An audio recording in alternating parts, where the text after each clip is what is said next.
18 বৈশাখ দিনে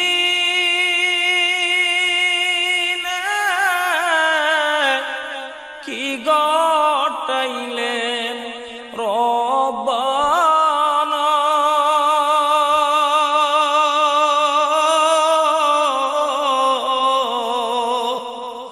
কেড়ে নিল নূরের পুতুল,